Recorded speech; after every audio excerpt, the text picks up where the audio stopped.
சென்னை ஆழ்வார்பேட்டையில் இருக்கிற பிரபல பப்பு ஒன்றில் மேற்கூரை இடிந்து விழுந்து விபத்தாயிருக்கு. இந்த விபத்தில் 3 பேர் உயிரிழந்திருக்கிறதாகவும் தெரிவிக்கப்பட்டிருக்கிறது. பொதுவாகவே இந்த பப் வந்து கொஞ்சம் இந்த ஏரியாவில் பாப்புலர் அப்படின்றதால எப்போவுமே இந்த பப்பில் வந்து கூட்டம் அதிகமாக இருக்கும் அப்படின்னு அந்த பகுதி மக்கள் தெரிவிக்கிறாங்க. இந்த சம்பவம் நடந்த நேரத்தில் இந்த பப்பில் 22க்கு மேற்பட்டோர் இருந்திருக்க கூடும் அப்படின்னு சொல்கிறாங்க. அண்ட் இதில் வந்து 3 பேர் மட்டுமே உயிரிழந்திருக்கிறதா தெரிவிக்கப்பட்டிருக்குது. இதுலேயும் குறிப்பாக என்னென்னா ஃபர்ஸ்ட் ஃப்ளோரில் இருந்ததுனால தான் அந்த 3 பேரும் உயிரிழந்திருக்கிறாங்க அப்படின்ற மாதிரியும் தெரிவிச்சிருக்காங்க.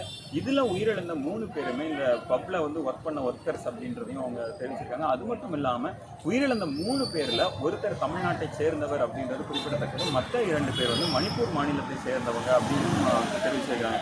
ஸோ இந்த விபத்து எதனால நடந்தது அண்ட் இதுக்கு பின்னாடி என்னென்ன காரணங்கள் இருக்குது அப்படின்றது வந்து இன்னும் கொஞ்சம் விசாரணை செஞ்சதுக்கு அப்புறம் தான் இதுக்கான காரணம் தெரியும் அப்படின்னு சொல்லியிருக்காங்க. அது மட்டும் இல்லாமல் இந்த பகுதியில் மெட்ரோ ரயில் அமைக்கும் பணி நடந்துகிட்டு இருக்கிறதுனால இந்த விபத்துக்கும் இந்த பணிகளுக்கும் எதுவும் கனெக்ஷன் இந்த எதுவும் சம்மந்தம் இருக்குமா அப்படின்ற ஒரு சந்தேகமும் இங்கே உள்ள மக்கள் வந்து பலர் எழுப்பியிருக்கிறாங்க. இதுவும் விசாரணைக்கு அப்புறம் தான் தெரிய வரும் அப்படின்னும் தெரிவிக்கப்பட்டிருக்குது.